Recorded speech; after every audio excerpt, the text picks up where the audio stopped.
চলো তোমাদের সাথে একটা স্পেশাল মোমেন্ট শেয়ার করি, যেটা আমি আমার লাইফে ফার্স্ট টাইম দেখলাম। হয়তো অনেকে দেখেছে, বাট আমি আমার লাইফে ফার্স্ট টাইম দেখেছি। দিনটা ছিল 20 অক্টোবর, মানে কালী পুজোর দিন। আমাদের বাড়ির একটি বিড়াল, যাকে আমরা আদর করে মুনু বলে ডাকি, যেটা আমাদের বাড়ির কারো পোষা না, তবুও আমাদের বাড়িতে থাকে। আমাদের বাড়ির প্রত্যেক জানুয়ারি যা খাবার হয় সেটা ওকে দেওয়া হয়। আমাদের বাড়ির সবারই একরকম পোষা বলতে পারো। তো কালী পুজোর দিন সকাল সকাল সবাই ঘুম থেকে উঠে পড়েছে।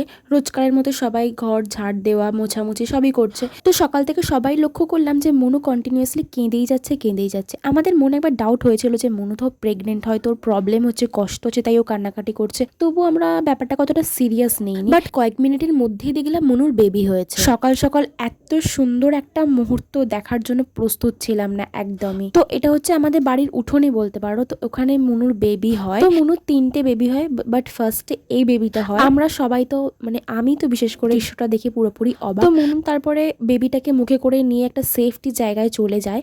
তো আমি জানি না কোথায় আছে। তারপরে নাকি আরো 2টো বেবি হয়েছে, সেটা আমি জানতাম না। পরে আমাকে বনি এসে বললো যে আরো নাকি 2টো বেবি হয়েছে। এত সুন্দর মুহূর্তটা দেখে সত্যি খুব ভালো লাগলো। আর তোমরা সবাই প্রে করো আমার মনুর বেবিদের জন্য, যেন ওরা সুস্থ সবলভাবে বড় হতে পারে।